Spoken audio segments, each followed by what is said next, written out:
Bonjour aux uns et aux autres. Et c'est une joie et une bénédiction de se mettre à l'écoute de la parole de Dieu aussi ce matin. Et pour ces 2 ou 3 prochaines semaines, je ne sais pas encore exactement, mais j'aimerais vous proposer une petite mini-série de prédications sur un personnage, une personne bien connue de l'Ancien Testament, qui est le prophète Élie. Si vous avez quelques petites connaissances bibliques, vous avez certainement entendu parler du prophète Élie. L'histoire d'Élie, elle est pleine d'éléments extraordinaires qui font qu'on la retient facilement.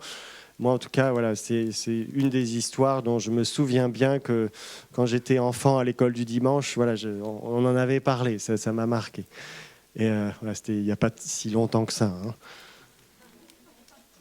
Élie, c'est, rappelez-vous, ce prophète qui a tenu tête au roi d'Israël, Akab, et à la reine Jézabel, un couple royal idolâtre qui se détournait du seul vrai Dieu. Élie, c'est celui qui va affronter seul des centaines de prophètes de Baal. Élie, c'est celui qui, par sa parole, provoque une sécheresse de plusieurs années. Et puis, par sa prière, la pluie revient. Élie, c'est celui qui va multiplier la nourriture pour une pauvre veuve. Élie, c'est celui qui va, avec l'aide du Seigneur, ressusciter un enfant. Élie, c'est aussi un des rares êtres humains à n'être jamais mort, puisqu'il est monté directement au ciel, enlevé dans des chariots de feu, si vous vous rappelez de l'histoire. Et lorsqu'on lit cette histoire d'Élie, on se dit « Waouh, quand même, Élie, il est balèze, il est fort, hein, c'est plus que Superman, Batman et Spider-Man, c'est super Élie. » Et d'ailleurs, dans le Nouveau Testament, on voit que Élie était d'une certaine manière aussi une préfiguration, comme beaucoup de personnages de l'Ancien Testament, de Jésus. Comme Élie, Jésus, il a fait des miracles incroyables. Il a multiplié la nourriture, il a ressuscité des morts. Comme Élie, Jésus a tenu tête aux autorités de son temps. Comme Élie, Jésus est monté au ciel, même s'il est mort, ressuscité, puis il est monté au ciel dans la nuée. Alors on n'a pas de chariot de feu dans le récit de l'Ascension, mais on a cette même nuée sous les yeux de ses disciples. Mais pourtant, à la différence de Jésus, Élie n'était pas Dieu. Il n'était pas Christ. Il n'était qu'un simple être humain. Et regardez ce que nous dit l'épître de Jacques au sujet d'Élie. Et on peut afficher la première slide, Jacques, chapitre 5, versets 17-18. Élie était un être humain de la même nature que nous. Élie était un être humain comme nous. Il pria avec instance pour qu'il ne pleuve pas et ne tombe pas de pluie sur la terre pendant 3 ans et 6 mois. Puis il pria de nouveau. Alors le ciel donna de la pluie et la terre produisit son fruit. Élie était un être humain comme nous. Voilà ce que nous dit la parole de Dieu. La semaine prochaine, on verra un passage dans lequel on voit qu'Élie est aussi passé par des moments de fatigue, où il en a marre. Il est fatigué, il a même peur, apparemment. Et il demande même à Dieu la mort. Ce qui montre bien qu'Élie était un être humain comme nous. Hein. Et personnellement, ce côté-là d'Élie, c'est pas trop dur de s'identifier. Mais lorsque l'épître de Jacques nous dit qu'Élie était un être humain comme nous, elle met l'accent sur les exaucements de prière qu'il a connus. Et la parole de Dieu nous dit, ce qu'a vécu Élie, les exaucements qu'il a vus, nous pouvons aussi les expérimenter. Et ça nous met plus au défi. Hein. Est-ce que ce n'est pas incroyable ? Vous savez, les récits bibliques, ils ne sont pas là pour nous faire rêver ou pour nous divertir, mais pour nous faire prendre conscience de la grandeur, de la puissance de Dieu. Les personnages dont nous parle la Bible ne sont pas là pour qu'on puisse s'en faire des personnages de bande dessinée ou des héros de films Marvel. Ils sont là pour nous montrer comment Dieu agit dans la vie des êtres humains et à travers eux. L'histoire d'Élie nous aide à comprendre ce que Dieu peut faire à travers un homme qui était fragile, qui était un simple être humain, mais qui laissait Dieu conduire sa vie. L'histoire d'Élie nous montre comment la manière dont la présence de Dieu dans la vie d'un simple être humain peut provoquer des différences, peut transformer l'existence d'un homme, mais aussi à travers lui l'histoire même d'un peuple tout entier comme Israël. L'histoire d'Élie nous montre que voilà ce que Dieu peut faire à travers un être humain, à travers toi et moi, si on le laisse agir. J'aimerais qu'on soit encouragés par cela, par cet exemple d'Élie dans cette semaine, et puis la semaine prochaine, peut-être la semaine aussi d'après. Dans la Bible, le ministère d'Élie, il nous est raconté dans les livres des rois, un roi et deux rois qu'on trouve dans l'Ancien Testament, et plus particulièrement dans la section qui va de 1 roi chapitre 17 jusqu'à la fin du premier livre des rois, et les 2 premiers chapitres du 2e livre des rois. Je vous encourage à lire, parce qu'on ne va pas lire tous ces chapitres bien évidemment ensemble, mais si vous ne connaissez pas l'histoire d'Élie, si ça vous dit, vous vous rappelez plus trop, lisez ces chapitres à la maison durant les prochaines semaines. Et la semaine prochaine, on va se focaliser en particulier sur 1 roi 19, le chapitre 19, le récit de la déprime d'Élie qui va l'amener à rencontrer Dieu sur le mont Horeb. Mais aujourd'hui, j'aimerais qu'on regarde ensemble le début du ministère d'Élie qui nous est rapporté au chapitre 17 et 18 du premier livre des rois.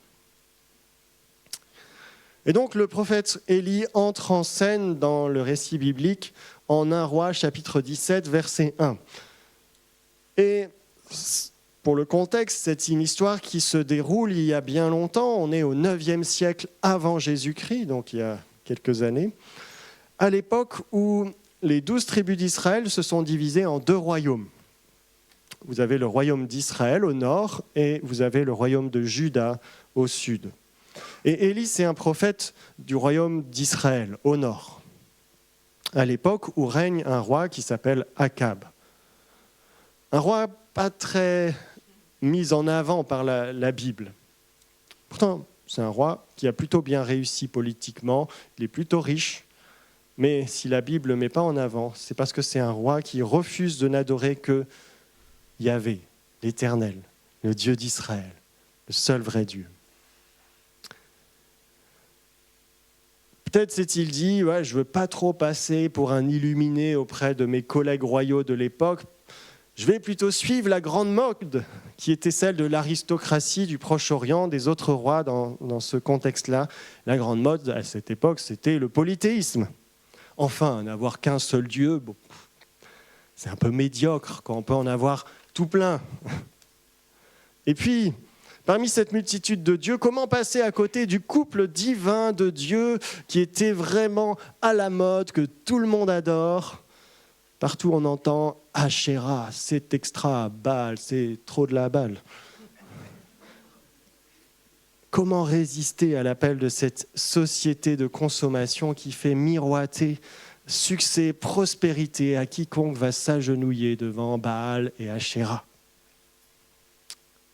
Akab est donc du même acabit que ses contemporains, et en plus d'être un bon politicien, il est bon politicien justement, et il va épouser la fille du roi d'un royaume voisin assez riche, le royaume de Sidon. Il va épouser la fille du roi sidonien, Jézabel. Et celle-ci se montre intransigeante en matière d'idolâtrie. C'est Baal et Asherah, sinon rien. Pas question d'entendre parler de ce Yahvé pour Jézabel. Et la reine n'hésite pas, nous dit le texte biblique, à faire massacrer les prophètes du Seigneur, de l'Éternel, qui contesteraient un peu ses goûts en matière de religion. Et c'est donc dans ce contexte qui n'est pas très favorable pour un prophète de l'Éternel, vous comprenez bien, qui est plutôt hostile au seul vrai Dieu, c'est dans ce contexte que Élie va venir apparaître. Et voici comment le livre des rois introduit le personnage. On peut afficher le premier verset qui nous parle d'Élie, 1 roi 17, verset 1. Un prophète nommé Élie, originaire du village de Tishbé en Galade, qui est une région d'Israël, vint dire au roi Akab : aussi vrai que l'Éternel, Yahvé, le Dieu d'Israël que je sers est vivant, il n'y aura ces prochaines années ni rosée, ni pluie, sauf si je le demande. Voilà une entrée fracassante sur la scène de l'histoire. Élie, tout d'un coup, débarque chez ce roi Akab, idolâtre, et il annonce qu'il vient en tant que serviteur de l'Éternel, de Yahvé, le Dieu vivant d'Israël. Et c'est une précision importante, parce que c'est en tant que serviteur de ce Dieu-là qu'il va annoncer une sécheresse. Il n'y aura plus de pluie, sauf s'il la demande. Alors dans notre contexte actuel, on pourrait dire que cette parole de jugement, quelque part on se dit, en plein automne, on se dit plus de pluie, ouais, on serait presque content. Hein. Mais dans le contexte d'une région où l'économie dépend tout entièrement de la production agricole et où la pluie n'est pas si fréquente, et alors qu'on est à une époque où les systèmes d'irrigation sont aussi un peu à leur balbutiement, ce n'est pas anodin une telle menace. La sécheresse, c'est synonyme de désastre. Cela met à mal toute l'économie d'un pays. Ça réduit tout le peuple à la famine. Et dans ce contexte, on comprend bien que lorsqu'on adorait des dieux comme Baal ou Asherah à cette époque-là, c'était premièrement parce qu'on pensait que c'était eux qui allaient envoyer la pluie nécessaire pour la fertilité agricole et pour avoir de quoi manger et survivre. Si vous allez au Louvre, vous pourrez voir cette stèle là, qui est sur la diapo suivante, qui est une stèle qu'on a retrouvée au nord d'Israël, dans la Syrie actuelle, dans le site de Ras Shamra.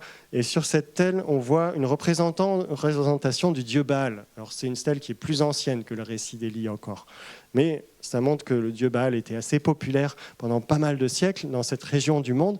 Et si vous voyez le dieu Baal, dans sa main, il est représenté, sa main gauche, avec un éclair, la foudre. C'est ça qui est dans sa main. C'est la foudre qui est dans sa main. Pourquoi ? Parce que le dieu Baal était associé à l'orage. C'était le dieu de l'orage. Et l'orage, ce n'est pas seulement quelque chose qui étonne ou fait peur, mais c'est aussi ce qui apporte la pluie. La pluie vient dans ces pays chauds, notamment par les gros orages. Et donc, on pensait que Baal était le dieu qui maîtrisait un peu aussi la pluie. Et vous voyez pourquoi on lui donnait de l'importance. Mais Élie, qu'est-ce qu'il vient faire ? Il vient annoncer la sécheresse au nom du Seigneur, du seul vrai Dieu. Et il montre à travers ça que les idoles d'Akab, c'est des idoles, c'est du néant. Elles servent à rien. Le soi-disant Dieu de l'orage ne peut rien faire face au seul vrai Dieu. Et seule la prière d'Élie envers le seul vrai Dieu vivant pourra ramener la pluie. Et ça montre quel était le point central de la mission d'Élie en tant que prophète. Sa mission principale, c'était d'inviter le peuple du Seigneur, Israël, à se détourner des faux dieux, les idoles, et à revenir vers le seul vrai Dieu. Et ce n'était pas un message facile à porter dans le contexte d'un royaume où tout le monde adorait des faux dieux. Mais c'était un message nécessaire pour le bien du pays. C'est fondamental, c'est salvateur d'encourager à se détourner des idoles pour se tourner vers le seul vrai Dieu. Pourquoi est-ce que c'est si important ? Imaginez que vous avez un enfant, votre enfant qui a 5 ans à peu près, on va dire, il est encore très jeune. Et puis un jour, il vient vous trouver avec un gros nounours, son nounours préféré, en peluche. Et là, il vous dit « Papa, maman, je vous présente mon nouveau papa, ma nouvelle maman. » Voilà. Désormais, c'est au nounours que j'obéirai, plus à vous. Si j'ai besoin de quelque chose, je demanderai au nounours. C'est le nounours qui me dira quoi faire. Parce que le nounours, lui, il est toujours d'accord avec moi. Il me dit toujours ce que j'ai envie d'entendre. Il dit toujours oui. Si vous aimez votre enfant, vous n'allez pas lui dire « Tu as tout à fait raison, je te laisse désormais avec ton nouveau papa. Au revoir, débrouille-toi. » Aucun parent qui aime son enfant ne ferait ça, n'est-ce pas ? Et parce que Dieu est un Père qui nous aime, il ne peut pas nous laisser placer notre confiance dans des nounours. Il est le seul créateur de l'univers, le seul qui peut pourvoir à nos besoins les plus profonds, le seul qui peut nous conduire dans la vérité, le seul qui peut nous offrir le véritable bonheur. C'est le seul qui a envoyé son Fils Jésus-Christ pour donner sa vie pour nous offrir la vie éternelle. Le seul qui paye de sa propre vie le prix de notre pardon. Le seul Dieu vivant pour l'éternité. Et en tant que chrétien, on ne peut plus laisser des pseudo-dieux, des nounours, prendre la place du seul vrai Dieu dans nos vies. Et parce que nous avons pleinement réalisé l'amour de Dieu, si nous l'avons vraiment réalisé, comment Dieu nous aime, qu'il est ce Père pour nous, comment il nous l'a manifesté en Jésus-Christ, on ne peut pas laisser non plus ceux qui nous entourent dans cet aveuglement. On ne peut pas les laisser être dirigés par des nounous issus de leur imagination. Et en tant que chrétien, quelque part, on est appelé à être, vous voyez, comme Élie, porteur d'un message, à inviter nos contemporains à se détourner des idoles d'aujourd'hui, qui sont peut-être plus des statues devant lesquelles on se prosterne, mais voilà, la réussite, la gloire, l'argent. Il peut y avoir plein d'idoles aujourd'hui. La réputation. Des choses qu'on s'imagine. Et inviter nos contemporains à se détourner de cela, mais à se tourner vers le seul vrai Dieu. Parce que c'est le meilleur pour eux. À la différence d'Élie, nous vivons aussi à une époque qui est différente. Élie était dans l'Ancien Testament, nous on est à l'époque de la Nouvelle Alliance, du Nouveau Testament, après la venue de Jésus-Christ. Et par conséquent, on peut aussi appuyer notre témoignage, on pourrait dire, en nous fondant sur ce que Jésus a déjà accompli à la croix. Et en rappelant que c'est par lui que nous pouvons être réconciliés avec Dieu, que nous pouvons être pardonnés, que nous pouvons être délivrés de notre idolâtrie. On sait que Jésus-Christ est le seul chemin vers le Père. Nous sommes à l'époque de la grâce, à l'époque de la bonne nouvelle de Jésus-Christ. Alors rappelons à nos contemporains que si nous nous laissons guider par des nounours dans nos vies, nous courons à notre perte. Nous attirons notre jugement sur notre vie, un jugement sur notre vie. Que notre société ne peut pas vivre le bonheur que le Créateur a prévu pour elle, mais qu'il y a un Sauveur en Jésus-Christ. Amen. Voilà ce qu'on est appelé nous aussi à porter, un peu à la suite d'Élie et puis de tous ceux qui sont mis à la suite du Christ. Ça, c'est une première chose. Voilà ce qui va être la mission d'Élie. Dénoncer l'idolâtrie, et ça s'accompagne d'un message de jugement, parce que c'est les conséquences normales si vous mettez votre espérance dans des nounours, ça ne va pas marcher. Et un message de repentance pour le roi d'Israël, de retourner vers le Seigneur. Et puis la suite du chapitre 17 va nous raconter, tout le chapitre 17 nous raconte une période qui va suivre à cette annonce qu'Élie va faire au roi. Pendant à peu près 3 ans, Élie va vivre une période où il va se cacher, une sorte de cache-cache avec le roi Akab.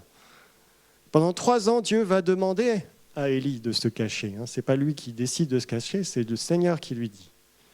Et là, dans le secret, dans l'humilité, on va voir qu'Élie va expérimenter la puissance de Dieu. On va lire ça, Roi 17, juste le début, versets 2 à 4, si on peut afficher la diapo juste après. Ouais. Non, avant, là. Diapo d'avant. J'ai pas le texte. Bon, c'est pas grave. j'ai oublié. Ah si, voilà. Après cela, l'Éternel dit à Élie, donc après qu'il ait fait cette déclaration au roi, quitte ce lieu, va vers l'est, cache-toi dans le ravin du torrent de Kérit à l'est du Jourdain.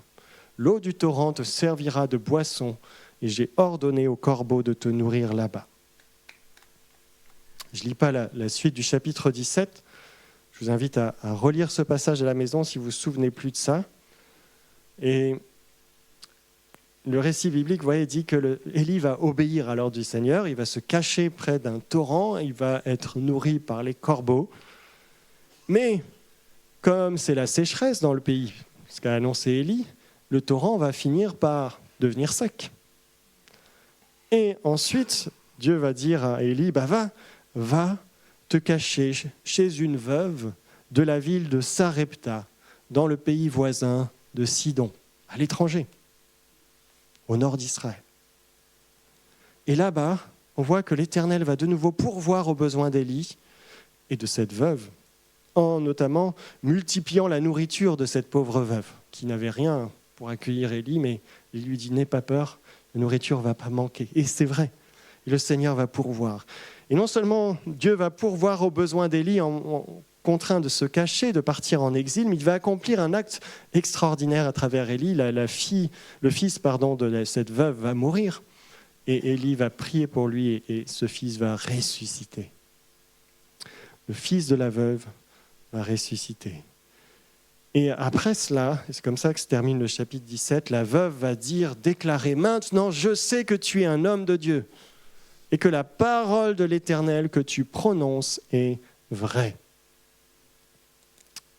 Une veuve étrangère, qui ne connaissait pas le Dieu vivant, va découvrir la vérité de la parole du seul vrai Dieu. Elle découvre que l'Éternel pourvoit à ses besoins en multipliant la nourriture, et elle découvre que le Dieu Tout-Puissant détient même la puissance sur la mort. Et c'est intéressant de remarquer que cette veuve, elle est du pays de Sidon, elle est sidonienne. La reine Jézabel, rappelez-vous, cette reine idolâtre, la femme d'Akab, elle est aussi du même pays, elle est aussi sidonienne. Mais la comparaison s'arrête là. Au contraire, c'est plutôt deux exemples opposés. La veuve, c'est tout l'inverse de Jézabel, en fait. La veuve, déjà, elle est très pauvre. Elle n'a même plus de quoi manger. Et puis la veuve, elle est veuve. Dans le contexte de l'Antiquité, ce n'est pas un statut social favorable, c'est même plutôt peu enviable. Et puis Jézabel, elle est reine. Elle est puissante. Elle est très riche. Et pourtant, parmi ces deux femmes sidoniennes, celle qui est puissante et riche, elle choisit de rejeter l'Éternel et de faire même tuer ses prophètes. Alors que celle qui est pauvre, qui a rien, accueille le prophète du Seigneur. Elle l'accueille avec foi. Elle lui donne tout ce qui lui reste pour qu'il puisse manger.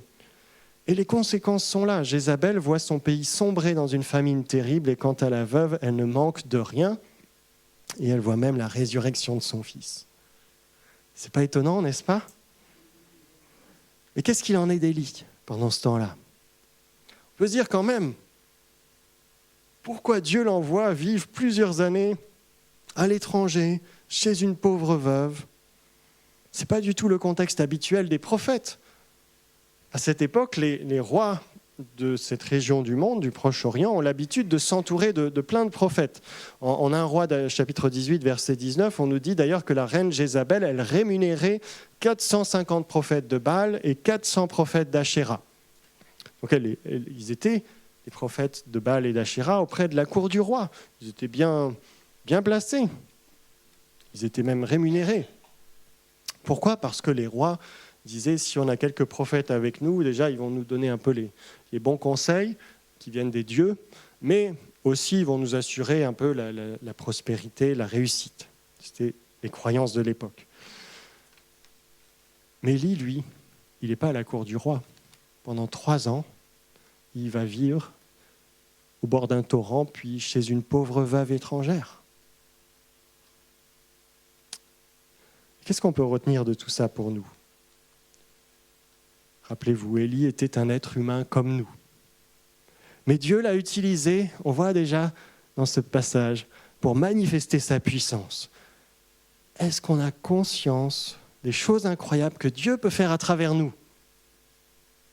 Nous avons en nous, si nous sommes en Christ, l'Esprit du Dieu Tout-Puissant, à qui rien n'est impossible. Notre Dieu n'est pas juste une présence sympathique à nos côtés, Il est le Tout-Puissant, il est capable d'accomplir d'incroyables prodiges à travers nous. Est-ce qu'on est conscient de cela ? Mais pour que Dieu puisse manifester sa puissance, il faut d'abord reconnaître notre faiblesse. C'est là aussi l'exemple d'Élie. Pour que Dieu puisse manifester sa grandeur à travers nous, il faut apprendre aussi l'abaissement. Et c'est par cette école que passe Élie pendant les 3 premières années de son ministère. À peine commence-t-il son ministère qu'il est contraint de fuir. Il doit apprendre à dépendre des corbeaux, puis pour se nourrir. Puis vers qui est-ce qu'il est envoyé ? Vers une pauvre veuve étrangère. Et c'est là, incognito, personne. Il n'y a pas d'assemblée, Élie. Il est incognito et Élie va être utilisé par Dieu de manière incroyable, surprenante. Vous savez, il n'y a pas de public pour assister à la multiplication de la nourriture. Personne pour applaudir le grand prophète Élie qui a ressuscité un mort. C'est dans l'humilité qu'Élie va apprendre la puissance de Dieu. Et je crois que depuis que Jésus-Christ est venu sur cette terre, c'est encore plus quelque chose, une vérité qui est encore plus réelle pour nous. Parce que Jésus nous a laissé un modèle de serviteur humble et souffrant. La plus grande des victoires qui a jamais été remportée sur cette terre, c'est celle que Jésus a remportée dans la plus humiliante et la plus extrême position qui pouvait exister de l'époque, en mourant sur la croix. On a vu il y a quelques semaines cette incroyable lettre de Paul, 2 Corinthiens, je ne sais pas si vous vous rappelez, au mois de septembre. Dans cette lettre, il rappelle combien Paul, lui, au service du Christ, il en bave. La souffrance, les difficultés dans le ministère. Mais il écrit que la bonne nouvelle de Jésus-Christ est un trésor que nous portons dans des vases d'argile. Pourquoi ? Parce que, comme ça, la puissance extraordinaire de Dieu peut être manifestée à travers nous. C'est dans notre faiblesse, quand on apprend à dire « non, c'est pas moi qui suis... » Voilà. Mais c'est dans notre faiblesse que la puissance de Dieu peut se manifester librement, sans qu'on lui pique un peu la gloire qui lui revient. C'est dans l'humilité qu'on apprend la puissance de Dieu. Alors vous rêvez de voir la puissance de Dieu à l'œuvre à travers vous, commencez par aller prier discrètement pour les malades qui sont autour de vous. Annoncez la bonne nouvelle de l'évangile aux plus pauvres. Commencez par mettre votre foi en œuvre de manière discrète, là où Dieu vous place, au quotidien, là où vous êtes. C'est la meilleure école. Et si un jour, certains sont peut-être parfois appelés à annoncer l'évangile du haut d'une estrade, mais si vous avez commencé comme ça, discrètement, sans applaudissement, alors vous aurez appris à ne pas voler la gloire de Dieu, mais à attirer l'attention vers le Seigneur et détourner l'attention de soi. Voilà ce que nous rappelle aussi cet exemple d'Élie. Élie ne va pas rester un prophète incognito éternellement, toute sa vie en tout cas, planqué dans un village de Sidon. La suite du texte nous montre qu'il va rester caché effectivement pendant un peu plus de 3 ans dans cet endroit. Peut-être bien 3 ans à l'école de l'humilité, un peu comme les disciples du Christ. 3 ans avec Jésus avant d'entrer pleinement dans leur ministère public. Mais au bout de 3 ans, le Seigneur indique à Élie que maintenant, c'est terminé le cache-cache. Il va falloir retourner voir le roi. On va lire ça, 1 Roi 18, verset 1, juste l'introduction à cette haute partie. Donc c'est ça qui va nous être raconté au chapitre 18. Donc c'est sur la slide 1 Roi 18, verset 1. Bien des jours s'écoulèrent. Au cours de la 3e année de sécheresse, l'Éternel adressa la parole à Élie en ces termes : « Va trouver Akab, et je ferai pleuvoir sur ce pays. » Et la suite du chapitre 18, là aussi je vais pas le lire, mais lisez-le à la maison si vous ne vous rappelez plus du récit, mais va nous raconter comment Élie va être utilisé cette fois publiquement par le Seigneur pour se révéler à tout Israël. Ça y est, le cache-cache est terminé. Et le livre des Rois rapporte que l'absence d'Élie, d'ailleurs, faisait pendant ces 3 ans beaucoup parler en Israël. Bien évidemment, puisque Élie il avait annoncé qu'il y aurait la sécheresse tant qu'il ne prierait pas de nouveau pour la pluie au nom du Seigneur. Alors bien évidemment, comme c'est la sécheresse, tout le monde le cherche. Parce que tant qu'on ne le retrouve pas, on est bien embêté là. Mais Élie a disparu. Et le texte nous dit qu'Akab avait fait chercher Élie partout, même chez les rois voisins, au cas où il serait passé chez les autres. Élie était devenu l'homme le plus recherché d'Israël, most wanted, comme disent les Américains. Mais ça y est, il réapparaît. Et le chapitre 18 indique que dès son retour, le Seigneur l'invite à organiser une grande réunion publique. Tout le peuple d'Israël est convoqué sur le mont Carmel, afin de voir qui de Baal ou de l'Éternel, Yahvé, est le plus puissant. Élie propose une compétition assez disproportionnée. Il va affronter seul plusieurs centaines de prophètes de Baal. Les deux camps vont construire chacun un autel. Donc là, on fait les sacrifices, pas un autel où on va dormir. Et on met un taureau en sacrifice sur cet autel. Un pour Baal, un pour le Seigneur. Et chaque équipe devint implorer son Dieu pour qu'il envoie le feu et embrase l'autel et l'animal sacrifié. Ce qui devrait être facile pour Baal, le dieu de la foudre, de l'éclair, a priori. Et nous voilà, mesdames et messieurs, en direct du Mont Carmel. La météo est clémente, pas de nuages à l'horizon. Les deux équipes sont prêtes pour cette première édition des Jeux Carmélites. Et ça y est, c'est parti. C'est bien entendu l'équipe la plus nombreuse qui prend le bal. Les 450 coéquipiers s'unissent dans un même cri. « Oh, réponds-nous! Oh, réponds-nous!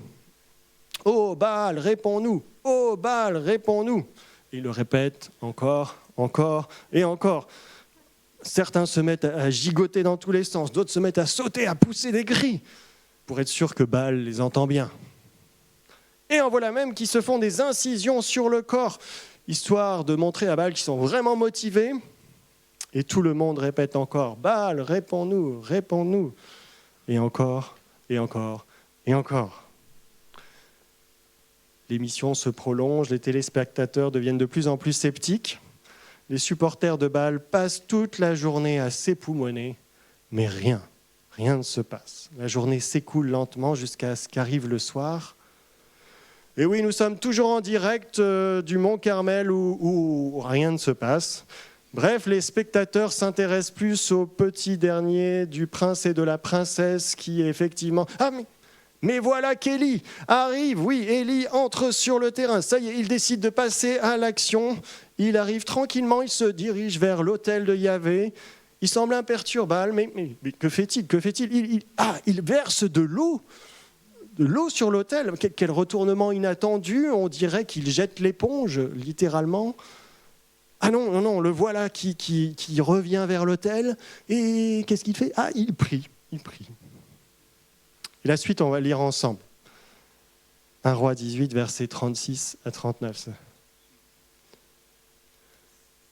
À l'heure habituelle de l'offrande du soir, le prophète Élie s'approcha de l'autel et pria.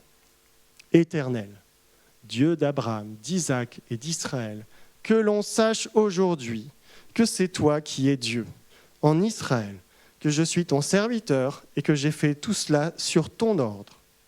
Réponds-moi, Éternel, réponds-moi, afin que ce peuple sache que c'est toi, Éternel, qui es le vrai Dieu, et que c'est toi qui veux ramener leur cœur à toi, comme autrefois. » Le diapo d'après. Le feu de l'Éternel tomba du ciel et consuma l'holocauste, le bois, les pierres, la terre. Il réduisit en vapeur l'eau de la rigole. Quand le peuple vit cela, tous tombèrent le visage contre terre en s'écriant « C'est l'Éternel qui est Dieu, c'est l'Éternel qui est Dieu. »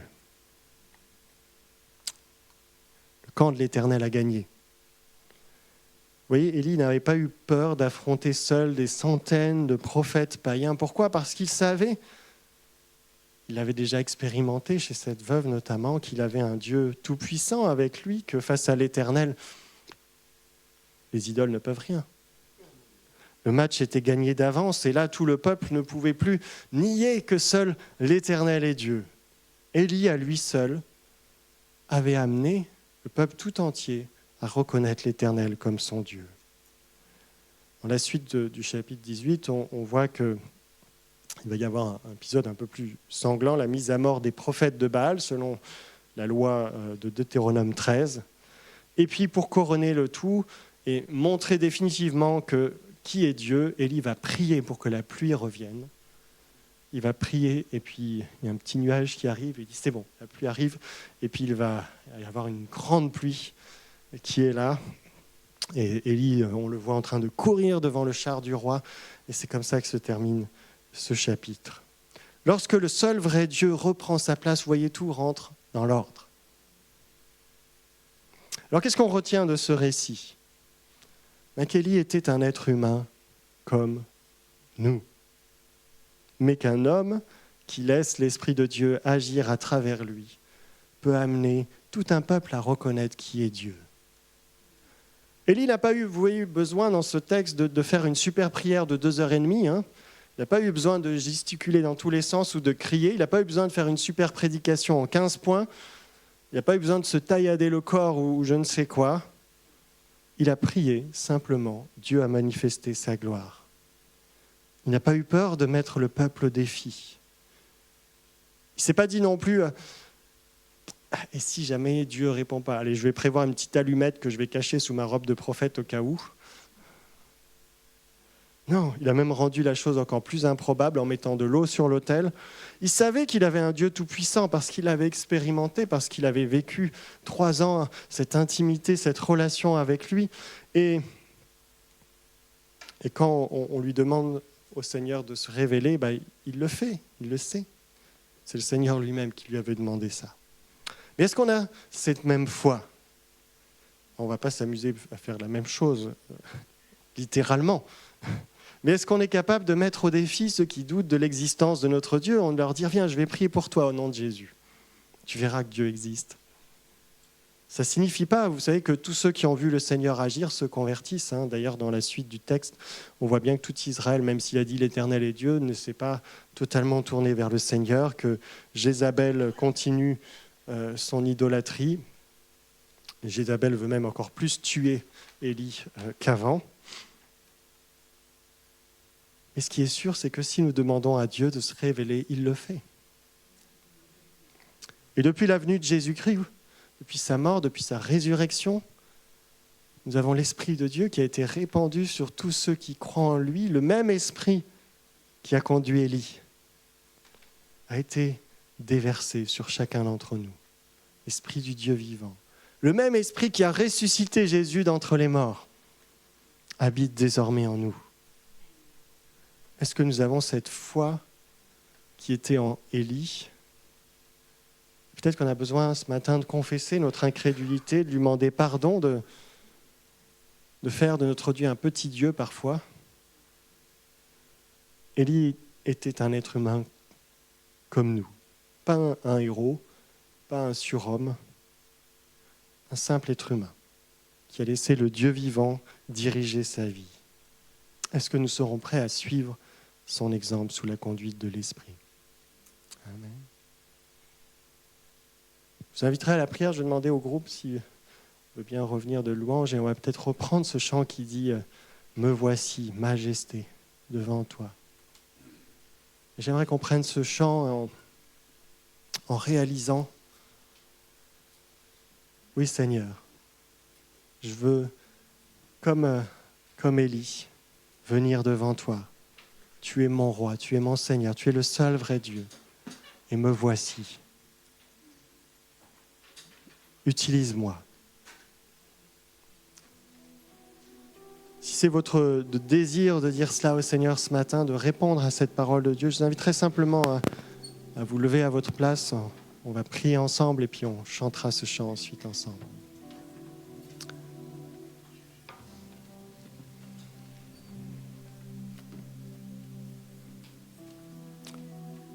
Oui, Seigneur notre Dieu, nous sommes là devant toi ce matin. Nous avons entendu ta parole et ta parole nous rappelle combien tu es un Dieu grand, un Dieu tout-puissant, combien tu es le seul vrai Dieu, un Dieu qui nous aime au point d'avoir envoyé Jésus-Christ, son Fils unique, mourir sur la croix pour nous, un Dieu qui a ressuscité le Christ d'entre les morts. Ô Seigneur, merci pour qui tu es. Tu es notre roi, tu es notre Dieu, Seigneur. Et ce matin, Seigneur, nous sommes interpellés. Nous venons devant toi en te disant, Seigneur, tu vois nos faiblesses. Nous ne sommes que des simples êtres humains. Nous ne sommes pas tout puissants par nous-mêmes. Nous n'avons rien de très fort ou très glorieux dans nos vies. Mais Seigneur, nous voulons venir et dire, Saint-Esprit, prends nos vies et fais tout ce que tu veux à travers nous. Viens faire grandir notre foi. Viens faire grandir notre foi. Viens l'enraciner sur ta parole, Seigneur. Seigneur, nous voici devant toi ce matin. Nous voici devant toi, Seigneur. Utilise-nous. Sois celui qui œuvre en nous, à travers nous. Aide-nous à faire rayonner ta lumière autour de nous, Seigneur. Te demandons cela au nom de Jésus. Amen.